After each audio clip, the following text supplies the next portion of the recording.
Shalom Bapak Ibu, Saudara-saudari pendengar setia renungan cerita indah Alkitab. Bacaan kita untuk renungan harian pada saat ini terambilkan dari Injil Lukas pasal 18 ayat 11 sampai dengan ayat yang ke-14. Demikian sabda Tuhan. Orang Farisi itu berdiri dan berdoa dalam hatinya begini, "Ya Allah, aku mengucap syukur kepadamu karena aku tidak sama seperti semua orang lain, bukan perampok, bukan orang lalim, bukan pezina, dan bukan juga seperti pemungut cukai ini. Aku berpuasa 2 kali seminggu, aku memberikan 1/10 dari segala penghasilanku." Tetapi pemungut cukai itu berdiri jauh-jauh, bahkan ia tidak berani menengadah ke langit, melainkan ia memukul diri dan berkata, "Ya Allah, kasihanilah aku orang berdosa ini." Aku berkata kepadamu, orang ini pulang ke rumahnya sebagai orang yang dibenarkan Allah, dan orang lain itu tidak. Sebab barang siapa meninggikan diri, ia akan direndahkan, dan barang siapa merendahkan diri, ia akan ditinggikan. Amin. Demikianlah sabda Tuhan. Tentunya yang berbahagia adalah setiap kita yang mau membaca, mendengarkan, merenungkan, serta melakukan firman Tuhan ini dalam kehidupan kita hari lepas hari. Bapak Ibu Saudara-saudari yang terkasih dalam Tuhan, di suatu perkarangan hiduplah sebatang kelapa dan sebatang bayem. Karena mereka hidup berdampingan dan mereka juga adalah makhluk hidup, maka mereka pun bercakap-cakap demikian, "Yem, kamu itu kok kasihan sekali ya. Tuhan Allah menciptakan kamu dengan batang yang pendek, Tuhan Allah menciptakan kamu dengan batang yang kecil. Beda sama aku, Tuhan menciptakan aku dengan batang yang besar dan batang yang tinggi."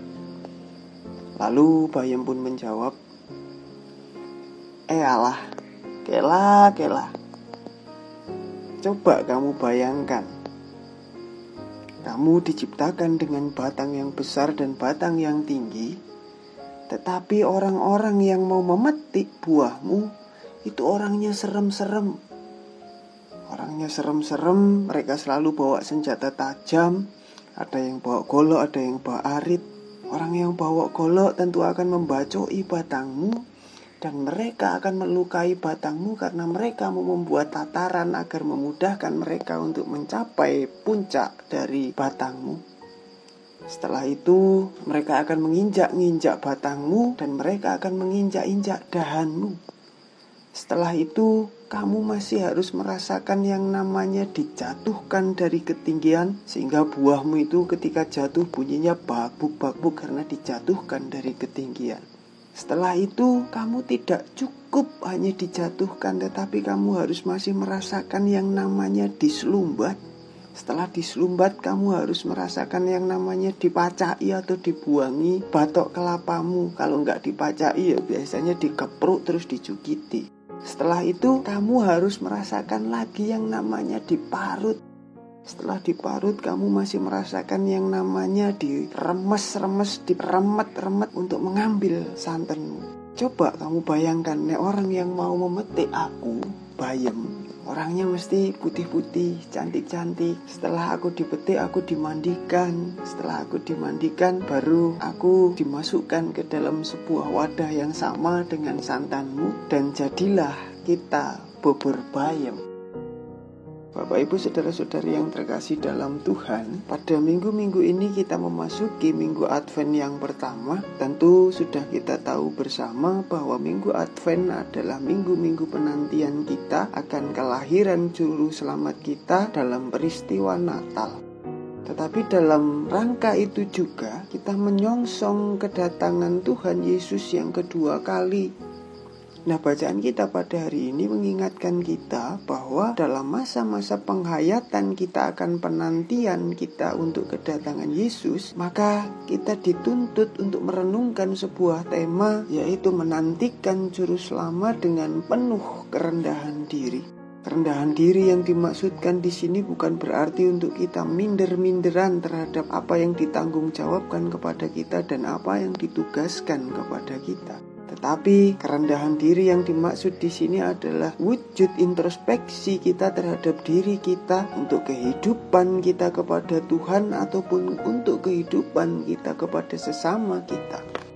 Kerendahan diri lebih bisa dimaknai dengan sebuah kata-kata Jawa yang begini bunyinya, ojo rumongso bisa tapi kudu bisa rumongso.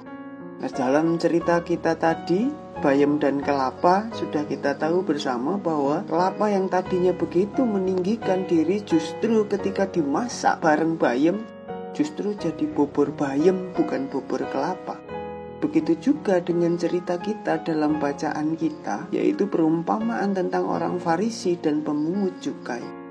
Tuhan Yesus memberikan perumpamaan ini bahwa pemungut cukai itu pulang dengan dibenarkan karena dia mampu mengintrospeksi dirinya, bahkan dia tidak berani menengadah ke langit, melainkan dia memukul diri dan berkata, "Ampunilah aku ya Allah."